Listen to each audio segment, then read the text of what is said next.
Olá, estamos começando agora aqui pela TV Assembleia, mais um programa Personalidade.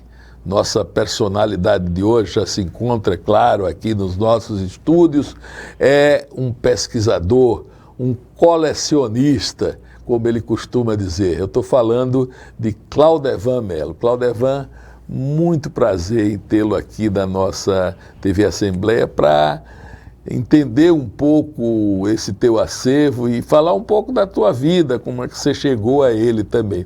A gente vai começar um pouco diferente hoje. Normalmente a gente começa perguntando de onde não é o nosso entrevistado, de como é que ele foi, mas a gente vai começar por... Nós tivemos lá ontem na sua casa, não é? Temos até foto aí. Aí, ó, tivemos lá ontem no seu acervo, não é, o poeta Chico de Assis e ator Chico de Assis lhe visitando, e lá filmamos, não é, decidimos por filmar você no seu ambiente de trabalho, no seu ambiente de pesquisa.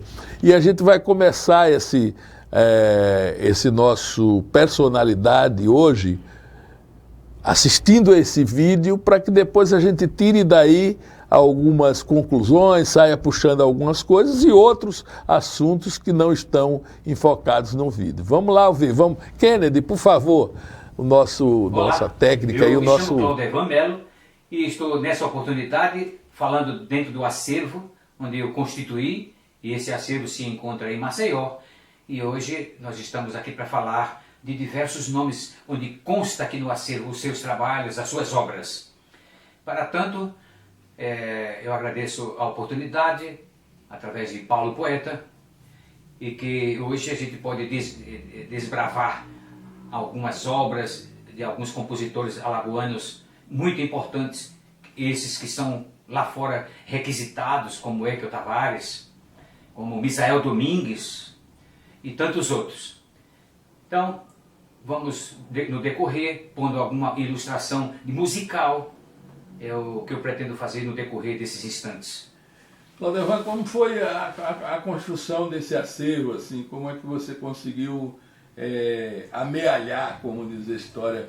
Qual é a tua história? Você saiu daqui muito cedo e tal, para fazer que tipo de trabalho, e como é que essa coisa do acervo chegou para você, a construção dele? Eu saí de Alagoas quando eu tinha 18 anos de idade, foi em 1970, no mês de outubro. E com 2 anos depois eu já estava trabalhando na Ford, na fábrica da Ford do Ipiranga, que hoje não existe mais.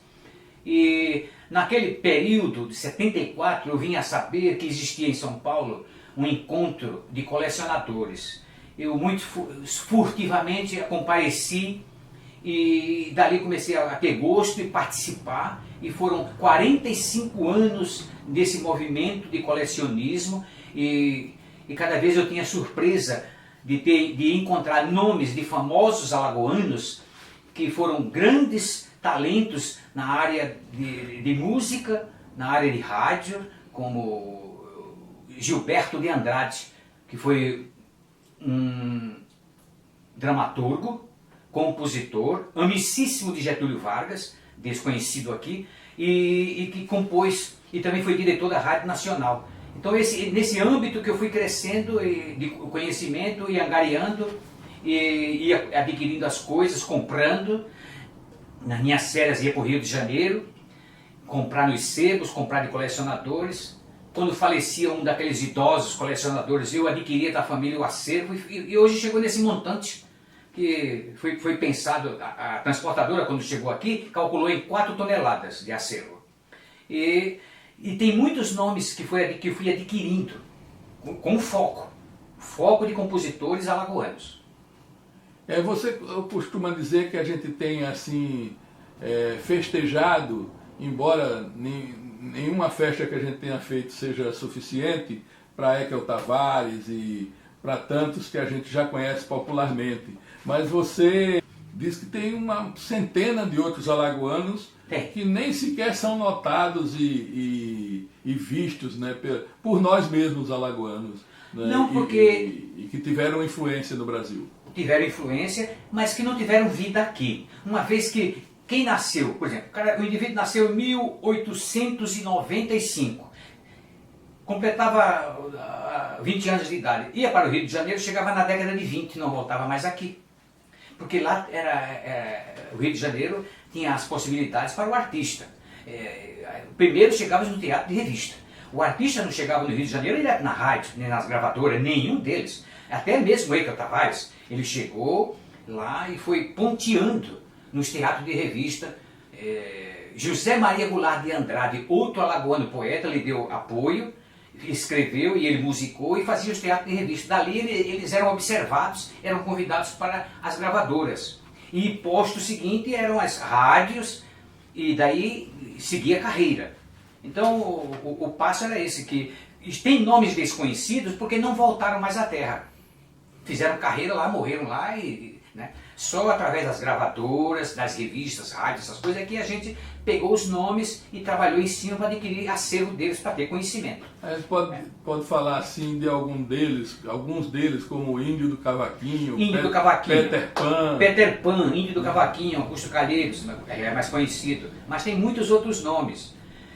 Por exemplo, tem o Benedito do Silva, que é o compositor que escreveu o hino de Alagoas. Ele escreveu não só o hino, mas muitas outras coisas. E em certa época, o Rio de Janeiro, uma banda, gravou coisas dele. E eu adquiri coisas gravadas fora de Alagoas de Benedito Silva. E é um nome importante. A sua coleção é mais focada na música, assim, mas você tem vários atores também, você vai... Uma pergunta muito excelente, pode continuar. Isso, mais na música, mas você também tem... você vai atrás de atores alagoanos, procurou um pouco ampliar também para a arte alagoana no geral. No decorrer daqueles encontros, muitos encontros em São Paulo, existia um encontro no pátio do colégio às terças-feiras. Então, eu aprendi assim: o disco, você olhando, tá uma coisa que toca e ali basta. Não.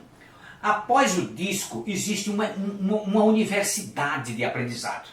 Porque é através do disco que você amplia. Então você não só escuta e guarda, aí você vai procurar saber quem compôs, estudar o compositor, os acompanhamentos, aonde foi gravado, quem era a gravadora, qual o papel dela no momento do Brasil. Aquela música tinha algum sentido sociológico, entendeu? Então é um mundo a ser descoberto, e você amplia isso com literatura. Adquirindo livros inseridos naquele contexto, revistas, porque após o disco você vai se dar com uma universidade de oportunidades de conhecimento. Não só ficar só no ouvido. O ouvido amplia, os olhos ampliam, mas o conhecimento vai se dar quando você pula do disco e vai para a literatura que concerne aquele disco. Que é, vamos repetir, o que grava o cantor, os acompanhamentos, a gravadora e o universo do contexto, se aquele período em que foi insercido aquela música naquele período, que tem muitas músicas que têm conotações sociais, que tem paródias, que tem cunho político e assim por diante. E você mantém essa sala aqui até como uma reverência ao Heitor Tavares, né? Foi a única coisa que você conseguiu assim arrumar direitinho, porque o resto, né, tem tanta coisa que você diz que está tudo encaixotado e tudo. A gente vai ver depois a sala lá onde tem o Heitor Tavares. Mas ao longo do tempo você foi adquirindo também aparelhos onde você podia ouvir essa música. Então aqui a gente está nessa sala e vê alguns aparelhos, gramofones de várias épocas. Eles funcionam? Os aparelhos complementam o trabalho. Então quando eu ia fazer lá no Sudeste, Rio, São Paulo, fiz esse trabalho de apresentações de discagem, principalmente na Casa Mário de Andrade. Eu fiz 3 projetos de discagem, que era uma cópia do que o Mário de Andrade fazia. E o Mário de Andrade fazia a sua ida pelos estados, colhendo o folclore, e na casa dele ele chamava aquelas intelectualidades para ouvir e discutir. Tá vendo? Todos ouviam no quintal da casa dele e depois permeava cada um o seu entendimento do que estava ouvindo, discutia, tal, tecia comentários. E dentro desse projeto, eu passei a observar que seria interessante você usar os discos de época com os aparelhos de época, para formar um período, uma época. Não, por exemplo, falar de um ambiente de 1920 e você teclar nas nuvens, Bluetooth, é uma coisa não cabível. Então eu tive que inserir em todo o trabalho tudo que fosse de época, para caracterizar um período. Nós precisamos manter esse período vivo para poder seguir. Ele é base para você conhecer tudo que vem pela frente. Não se pode negar o começo das coisas. Pronto, então será que a gente pode ouvir alguma coisa daquele gramofone ali lá? Ouviremos agora com o cantor Augusto Calheiros, Grande é o Teu Amor. Disco de 78 rotações.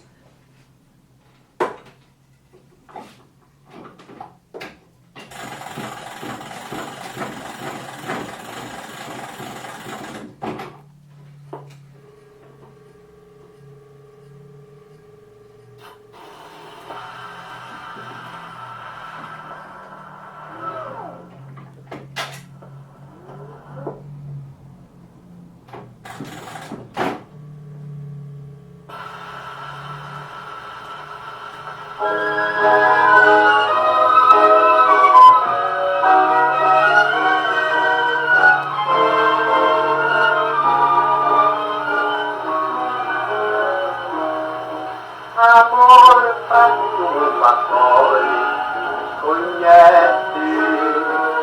O amor invade um forqueteiro e o arremete.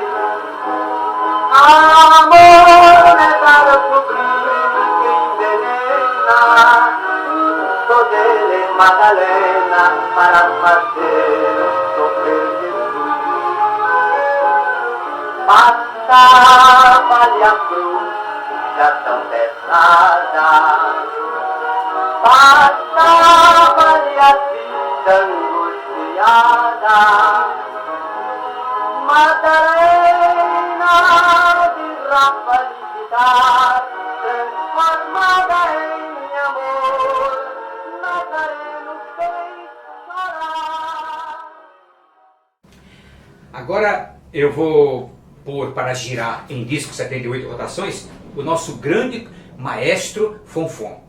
Esse que fez uma grande carreira na América do Sul e na Europa. Nós ouviremos No Meu Tempo Era Assim, o compositor é Eduardo Souto e a orquestração é de Fonfon. Eu dedico esse momento a duas pessoas que foram muito importantes na minha vida com relação ao maestro Fonfon. Teresa Romeiro foi a pessoa que também se comunicou comigo na época, a mãe de Chico de Assis, que está aqui presente, ao qual eu dedico essa gravação. Vamos de Fonfon.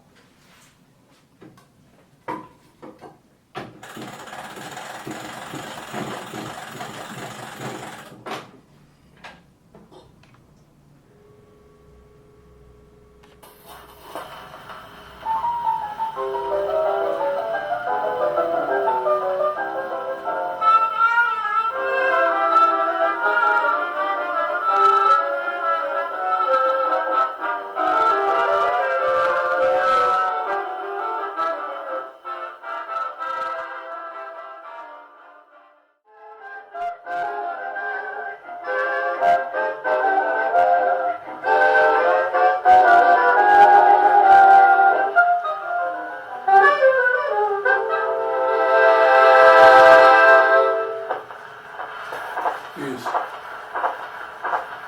Ficou bom. Deixa. Você?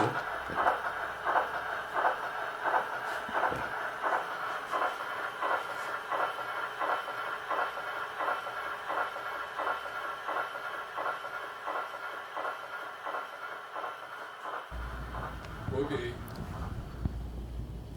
É isso aí, essa visita muito legal que a gente fez lá, vendo, né, participando. Mas como eu disse, não pense que está livre não, agora estamos só começando. Aí levantei só a bola para que a gente começasse agora a nossa conversa para valer, como diz a história. Então, Claudevan, Como é que isso tudo começou mesmo? Claudevan é natural de onde? Né? Como era a vida com os pais? Quantos irmãos?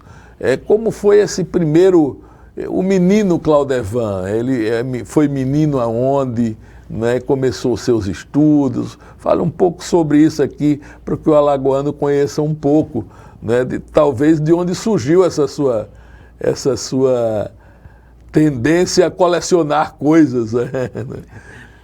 Obrigado pela essa oportunidade de fazer essa divulgação do meu acervo. De mim, não creio que seja tão relevante, mas todavia, vamos seguir. Eu nasci no engenho Riachão, pertencente à família Oiticica. Ali tive a minha primeira infância. Depois a minha família, a mamãe e meu pai continuou no mesmo trabalho, que era servindo às usinas. Mas minha mãe conseguiu um emprego de professora em Rio Largo e mudamos para Rio Largo. A minha adolescência foi em Rio Largo, mas no ano 1960, o Dr. Luiz Oiticica me concedeu uma bolsa para mim estudar no Seminário Metropolitano de Maceió. Eu estudei no seminário de 60 a 64, de 1960 a 1964. E daí, já com 16 anos, saí, e 18 anos eu me vi assim no ostracismo em Rio Largo.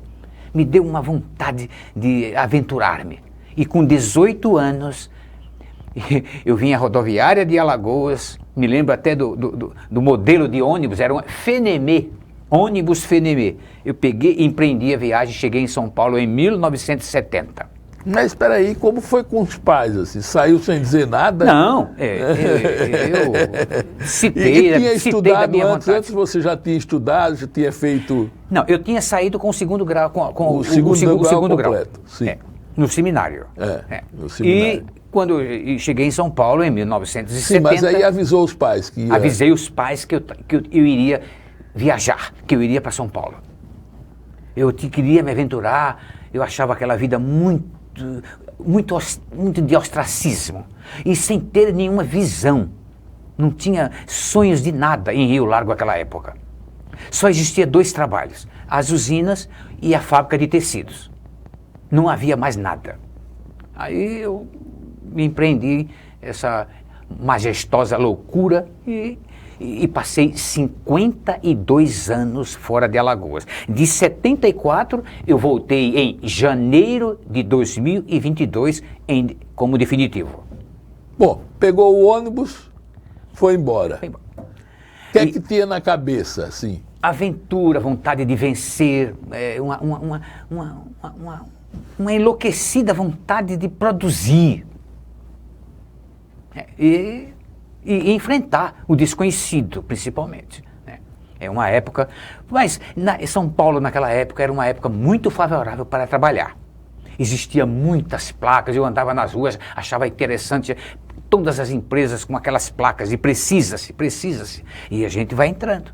Trabalhei em alguns lugares sem nenhum vínculo empregatício, até que um amigo de Rio Largo, já que há muitos anos...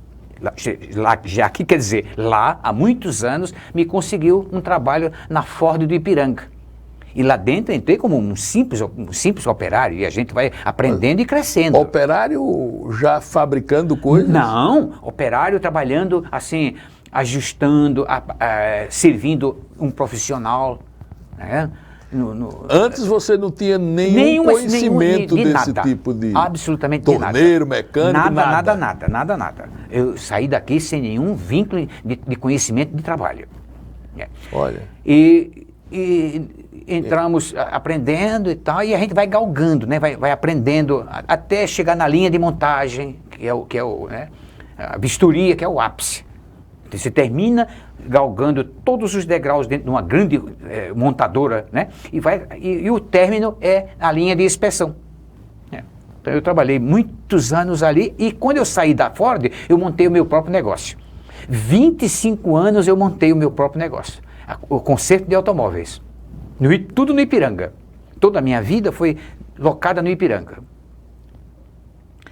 Você aproveitou aquele conhecimento que você Que tinha adquiri. acumulado Sim, lá, sim. né, para o seu negócio. Sobrevivência. Sobrevivência e sobrevivência como dono de oficina mecânica. Sim, né? sim. Por 25 anos eu tive uma oficina por minha conta. E aí casou, teve filhos? Casei, teve filhos, eu tenho um casal de filhos. É.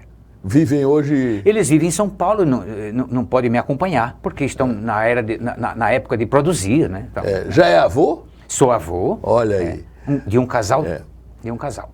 Bom, nesse curso da sua vida em São Paulo, vem a você essa necessidade de correr atrás dessas coisas. Como é que chegou o colecionismo?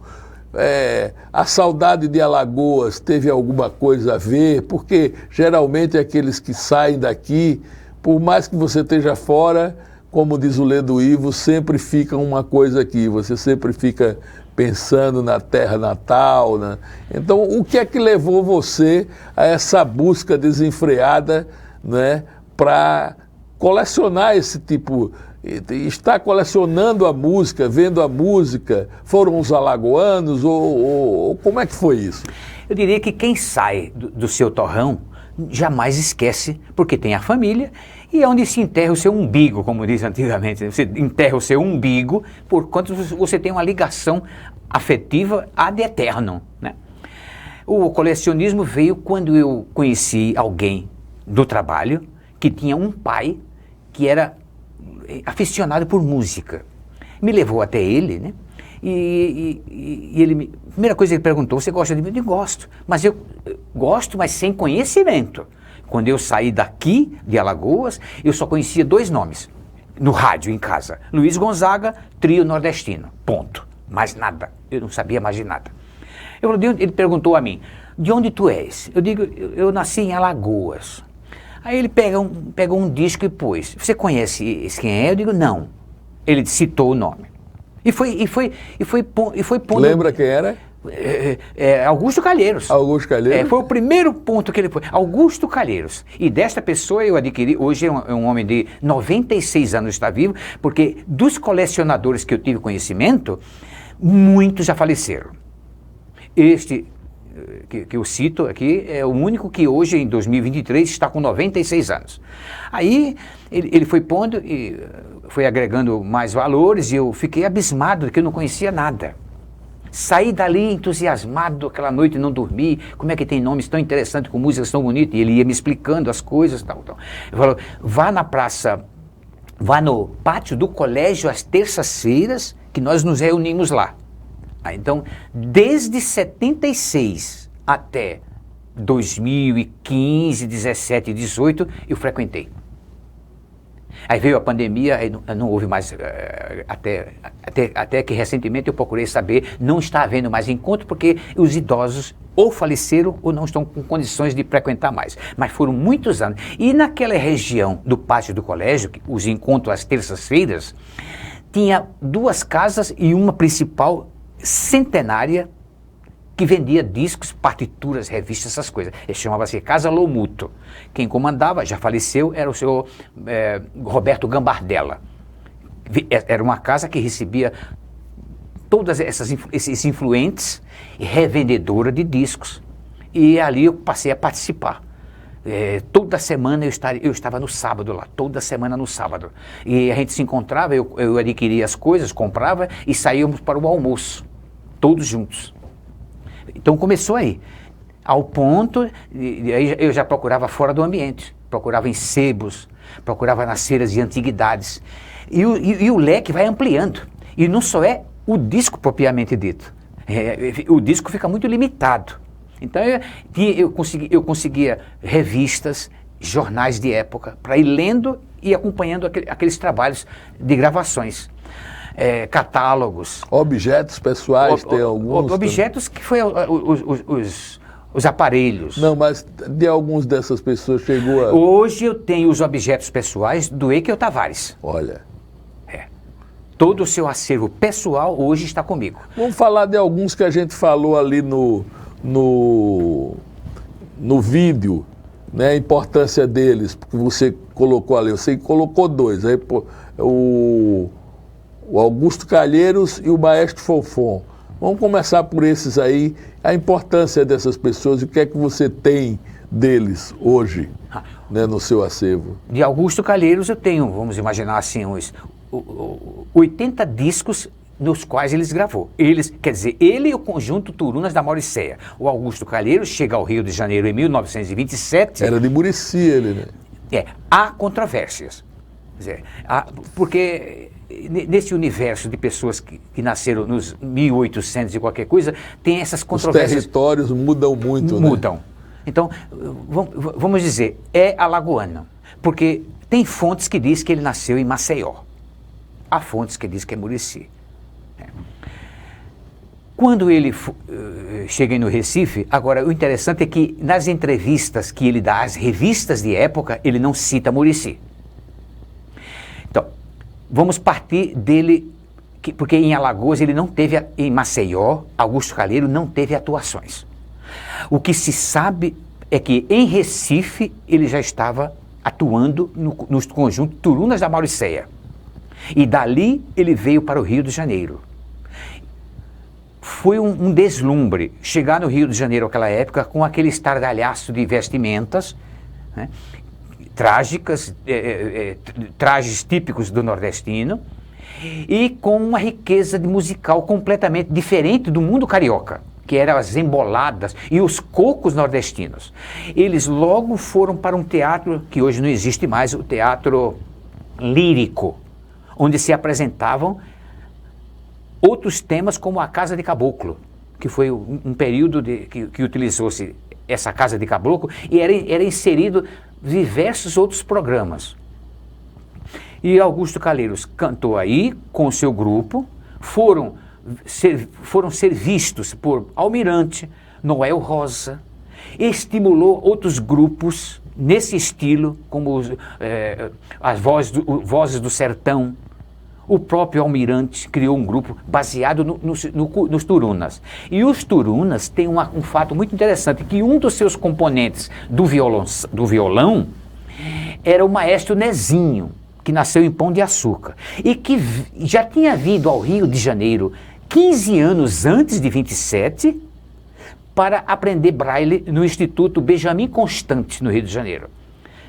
Ele aprendeu o braille, era um instrumentista virtuoso, foi para o Recife e integrou o bando dos Turunas da Mauricéia.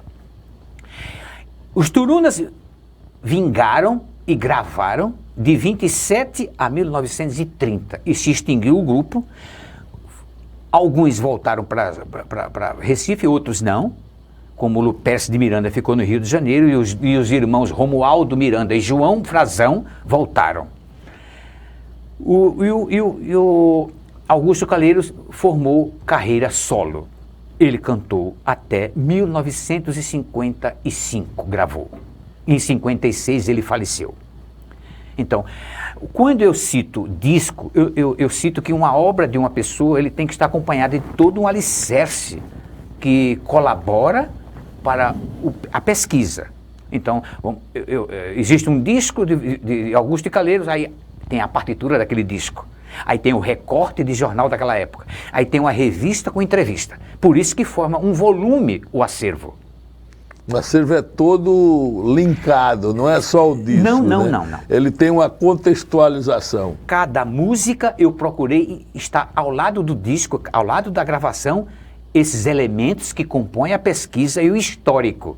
Porque é muito importante porque os elementos, esses escritos da literatura, do disco, vai colaborar para você identificar o período que está inserida aquela música no contexto político, sociológico.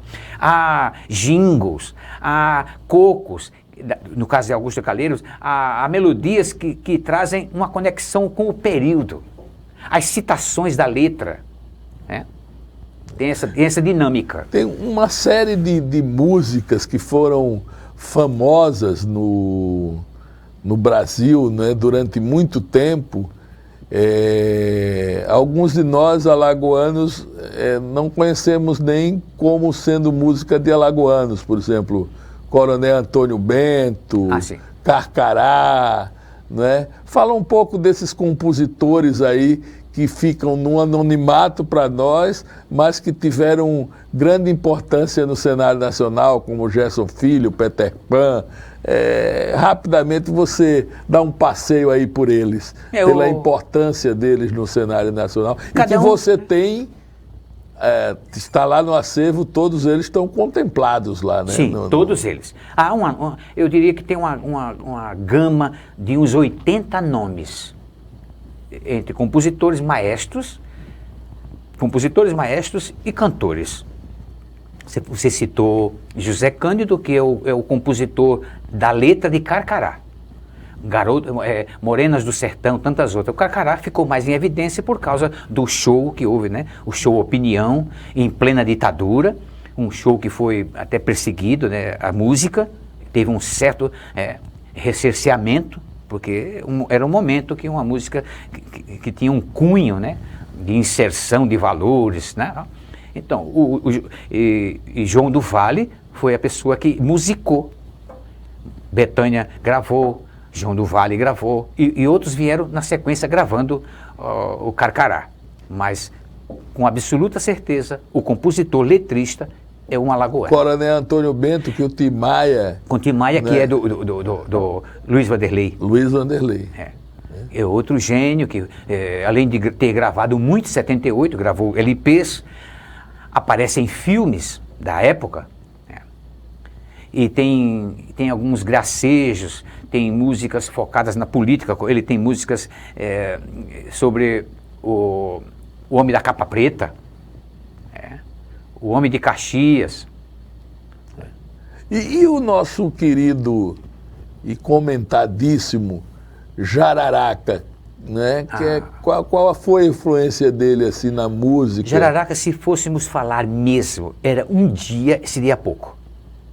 Porque tem uma gama tão enorme de produção artística de diversos naipes. Muita coisa de teatro, muitas apresentações de teatro, muitas gravações e um currículo enorme de viagens, de turnê, muito grande. E as músicas, muitas delas têm coisas riquíssimas que não só ficam só na embolada. São músicas que de cunho altamente político. Eu posso citar uma, Itararé. Itararé é uma composição de Jararaca que está inserida na Revolução de 1930. É um gracejo que ele faz porque Getúlio saiu do Rio Grande do Sul para se confrontar, guerra mesmo. Ia se dar uma batalha das tropas de Getúlio contra o Washington Luiz. E quando essa tropa se encontrou na divisa de São Paulo com o Paraná, um lugarejo chamado Itararé, houve a deposição do presidente. E essa deposição não contribuiu para que houvesse a guerra. E Jararaca já compôs Itararé, que fala desse momento, desse ambiente. Tem Barão, né? Barão de Itararé. Tem. Barão de Itararé. E muitas músicas deles têm a conotação de política. Jocosa, de tramitar nesse meio, com uma certa liberdade de um trocadilho genial, inteligente de palavras, para poder não entrar na censura de Getúlio. Isso a gente teve também outras personalidades importantes, como, por exemplo, o Índio do Cavaquinho. Índio do Cavaquinho. Não é? Que tocou o próprio Gerson Filho. Né? Fale sobre a importância dessas pessoas. O Índio do Cavaquinho formou, inclusive, seu conjunto. Ele acompanhou Cartola, ele acompanhou Ataúfo Alves. Ele formou um conjunto e ele era o líder do conjunto de instrumentos de corda, que geralmente estava ligado ao choro, né? Ligado ao samba-canção, esse modelo de música de época. Então, todas essas figuras, você tem documentação original, não é? Colocada ali ao lado da música, está esse cabedal de informações também. Quase que é obrigatório. Porque, eu repito, se ficar só no ouvido, na gravação, fica limitado. Então, para você conhecer até quem gravou, quem compôs, quem foi o letrista, quem foi o arranjador, os instrumentistas e o contexto da época. Tudo isso é através de literatura. Você vai isso não cai de uma vez. Isso você vai permeando e procurando. Uma revista, você compra aleatória, mas você quando... encontrei, guarda. Vai comprar outra. Então foi assim que eu tenho hoje coleção de revistas do rádio, coleção de revistas da Radiolândia, coleções, que dá em número de 150 cada coleção. Depois vem as coleções outras mescladas, né? Política com música, geralmente funcionava assim. Cruzeiro, Manchete, Malho, muitos tipos de revistas menores que têm ligada à música e à composição. Vamos ver agora uma série de fotografias, pediu Kennedy para botar, e a gente não arrumou elas numa cronologia. E você vai dizendo aí qual momento, a gente vai passando, olha, aí. Essa é a pianista Sônia Maria Vieira, é a primeira pianista que gravou nosso Misael, o nosso compositor. Ela foi a primeira a registrar em LP músicas de Misael.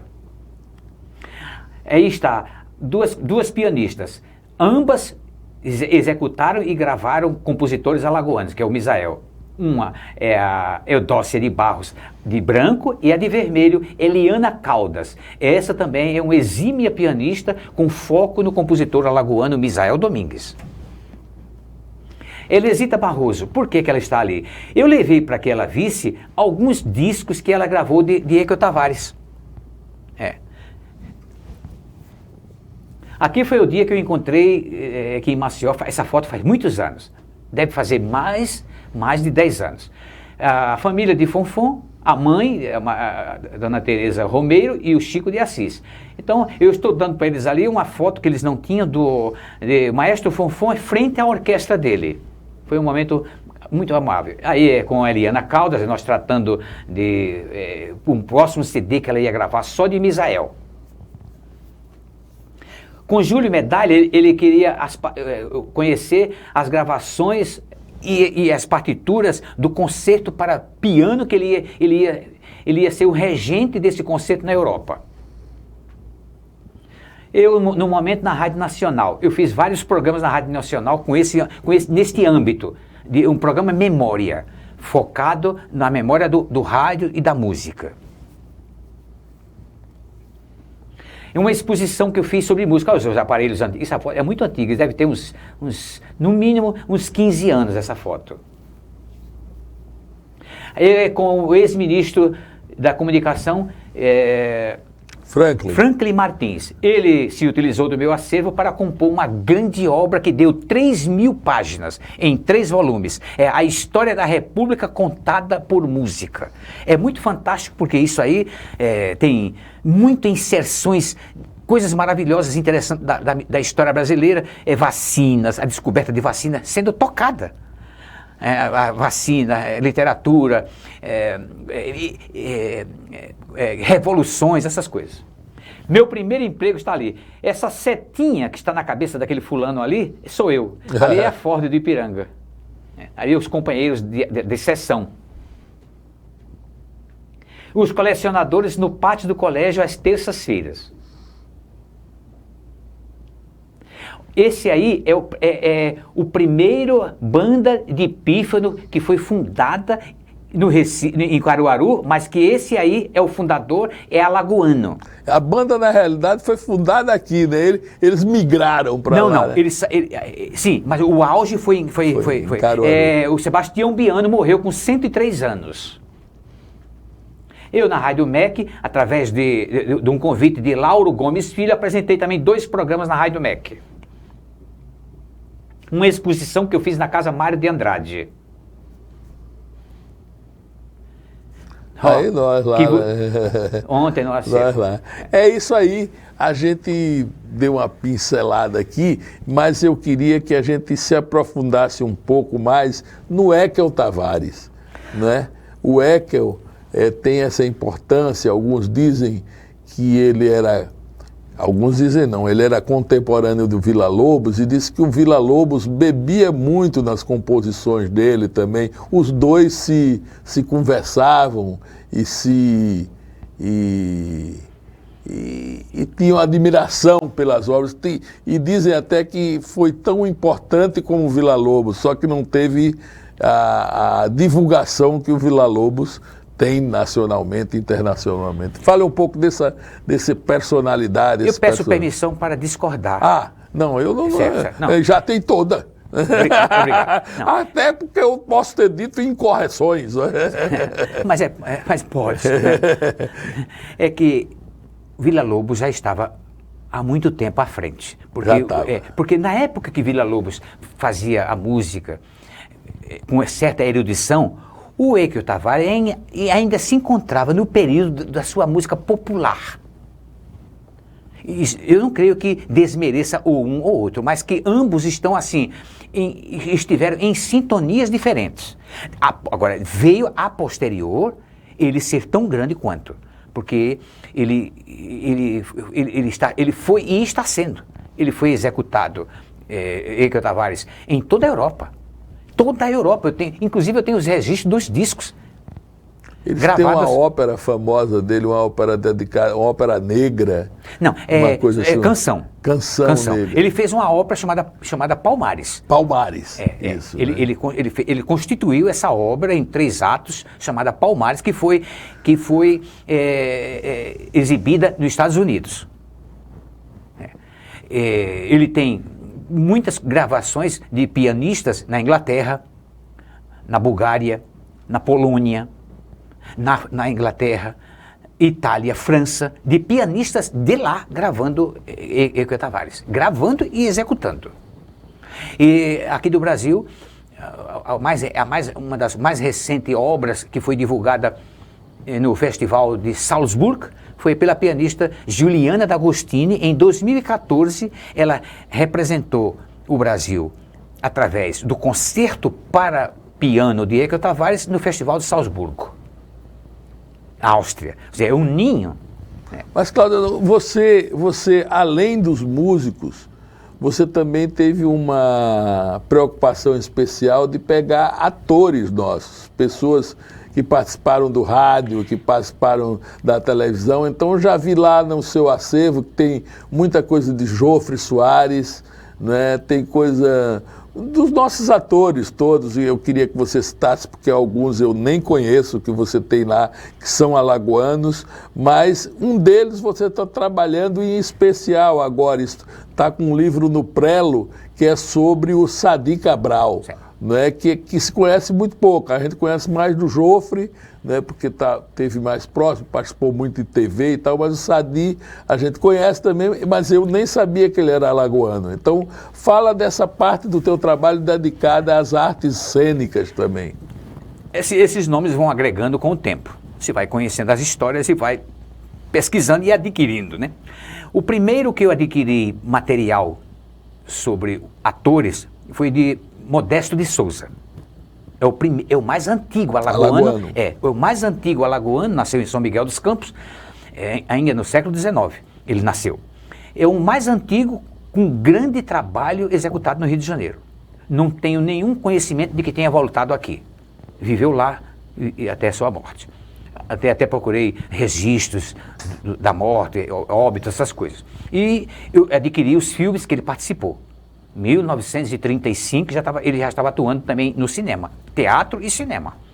Depois veio Alberico Bruno. Alberico Bruno, um alagoano, representou teatro e cinema. Eu também tenho os filmes dele. A gente é um galgar. Isso não cai tudo de uma vez. A gente fica sabendo, ouvindo, sempre comprando a literatura onde registra de onde o indivíduo é. Tá vendo? E você vai anotando. E quando sai na busca, aparece, você adquire. Jofre Soares. E o que mais me encantou pela vastidão da obra é de Sadi Cabral. Este é um gênio na área, em todas as áreas. Ele é compositor, foi compositor, diretor de teatro, ator. Ele navegou por todas as áreas. E desde 1923 que ele começou a atuar.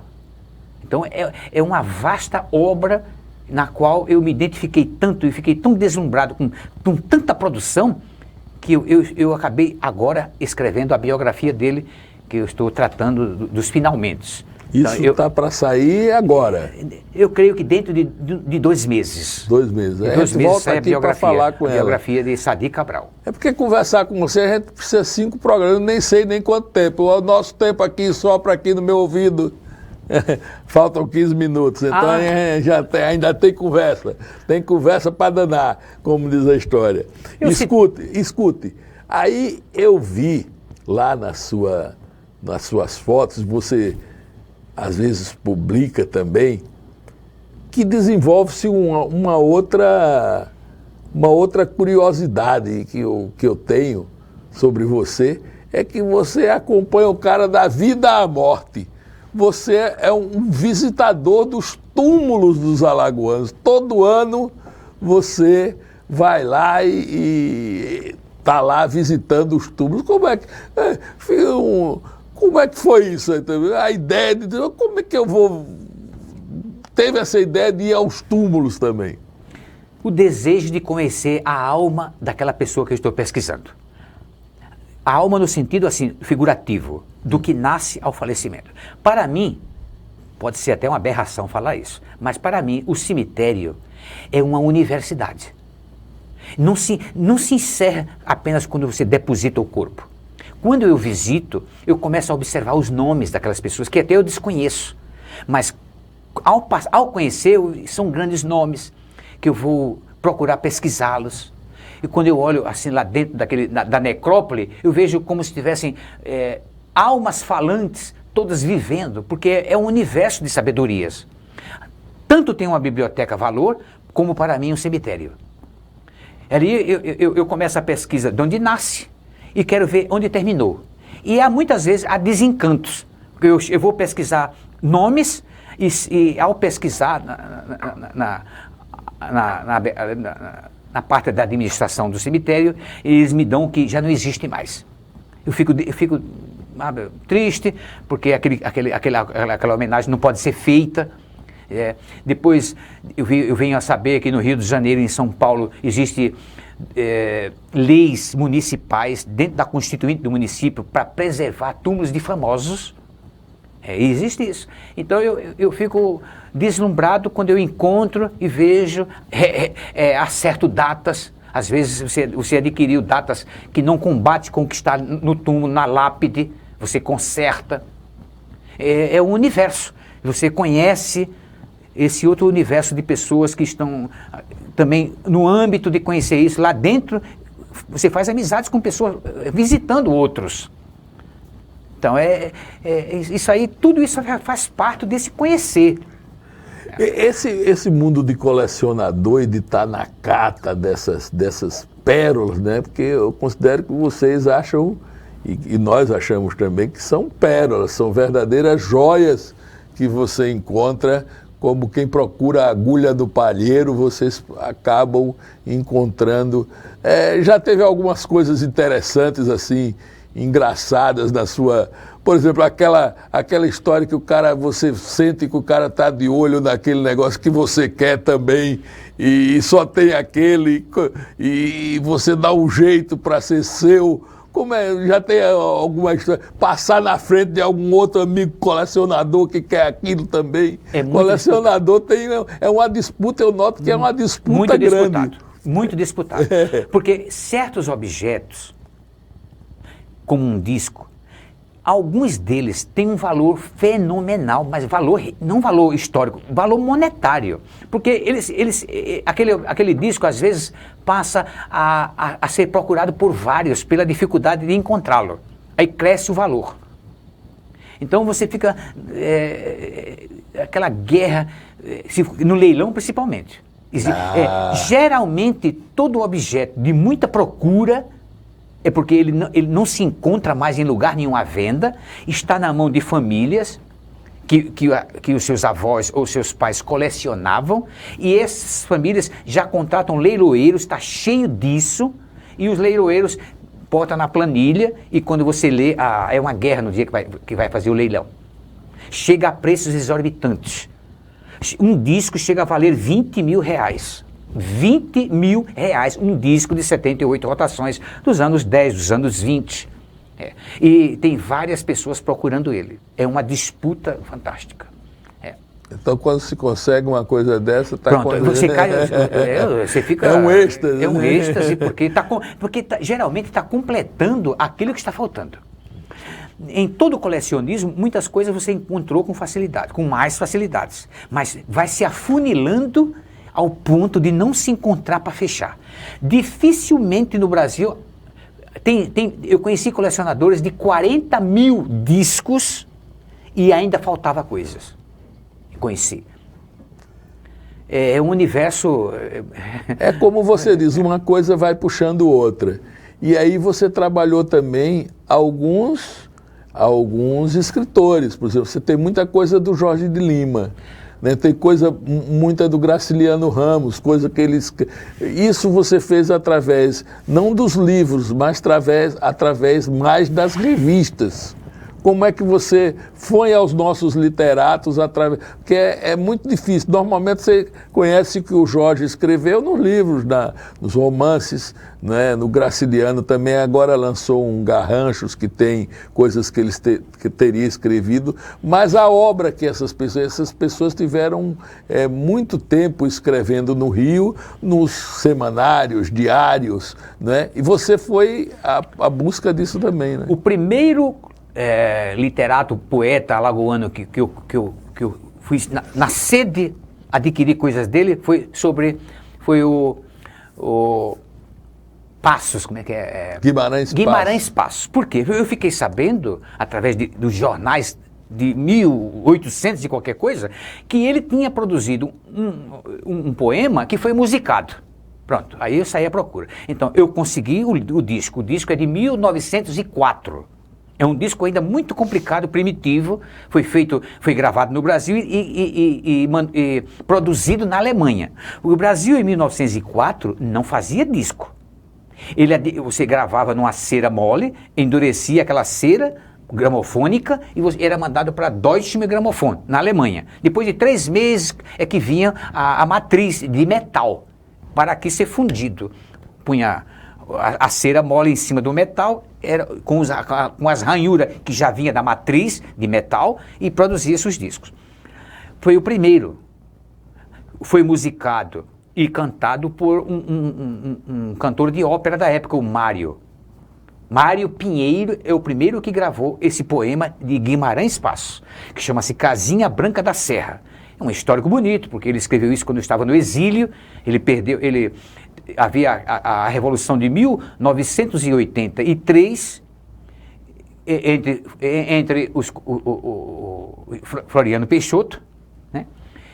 E eles romperam e perderam a batalha para os legalistas de Floriano na cidade do Desterro, onde estava Guimarães Passos. Que hoje é Florianópolis. Quando eles perderam a batalha, eles foram exilados para a Argentina.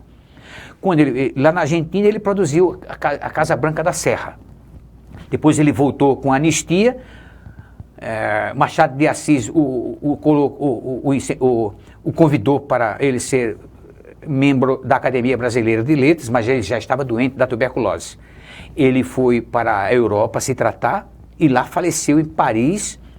Depois de 2 meses, seus restos mortais chegaram aqui e é um dos túmulos que eu visito. Então, sempre os literatos foram através da música.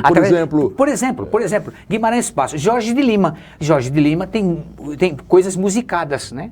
Musicadas em disco e declamadas. Outro é o Judas Esgorogota. Esse eu nunca ouvi falar. É um grande poeta que tem uma vasta literatura. Alagoano? É alagoano. Judas? Judas Esgorogota é o apelido. O nome dele é Agnello. Mas o pseudônimo é Judas Esgorogota. Olha, eu tenho aproximadamente uns 25 livros sobre ele. A sua literatura foi traduzida para o romeno, para o búlgaro, francês, russo. Judas Esgorogota é nascido aqui em Alagoas. Então, poemas dele foi musicado. Eu primeiro sabia da música, aí partia para a literatura.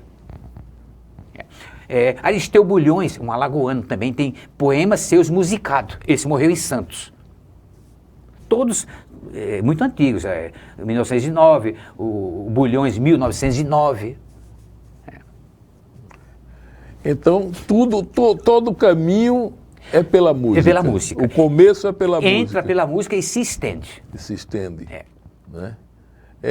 Agora a gente está se encaminhando para a parte final da nossa entrevista, né? E eu fui lá no acervo, realmente, você está lá numa casa, tudo bastante empilhado, porque não tem condição de que isso seja exibido naquele local que você está. Então você recebe seus amigos, recebe os pesquisadores, mas digamos assim, não é um ambiente que aquilo merece e que nem você gostaria de ter, e eu noto que todo colecionador gosta para si, mas tem também o prazer de que isso seja exibido, né, para que isso seja apresentado para as pessoas que se interessam. Então, o que é que você, assim,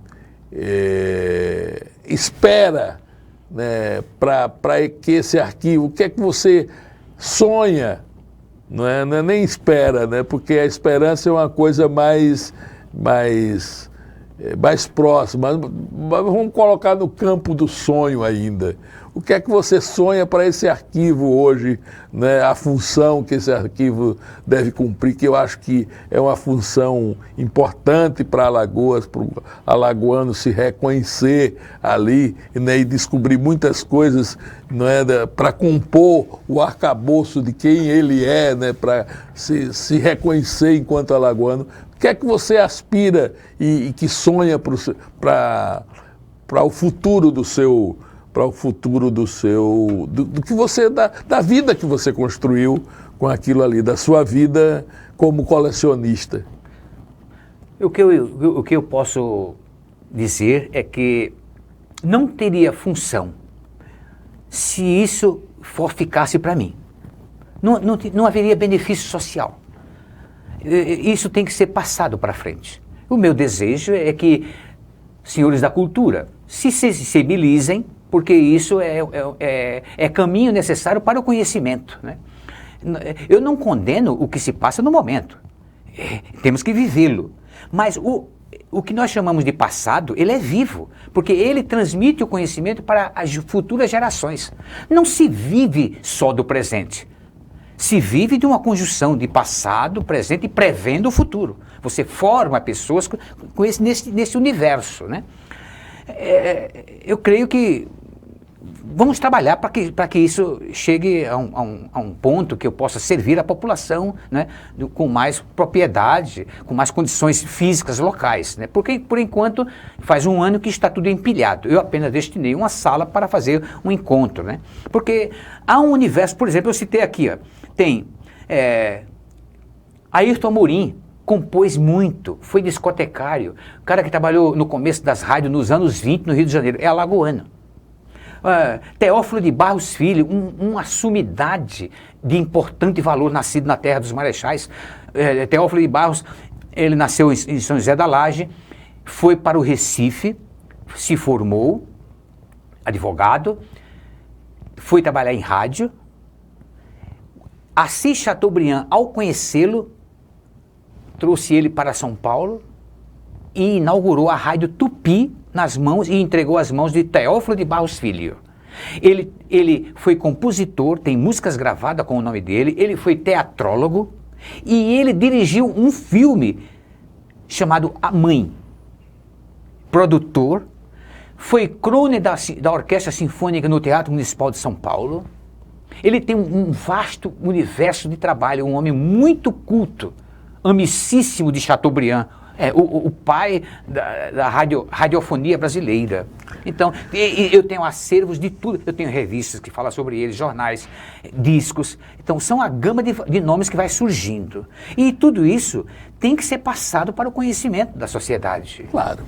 Pois é isso, minha gente. A gente está encerrando aqui esse nosso Personalidade e a gente se soma a esse apelo aqui do do Claudevan, né? A gente se solidariza, não solidariza, mas engrossa a voz pela TV Assembleia. A Assembleia Legislativa tem trabalhado também, alguns deputados já conhecem o acervo do Claudevan, então para ver a secretária de Cultura municipal, estadual, né? As duas secretarias já conhecem, a universidade já conhece, então está amadurecendo o momento de que a gente tenha esse acervo publicizado, né? Para que as pessoas, pesquisadores, pessoas curiosas, né? Cheguem lá. Então a gente, Claudevan, muito obrigado mais uma vez, né? E a gente encerra por aqui esse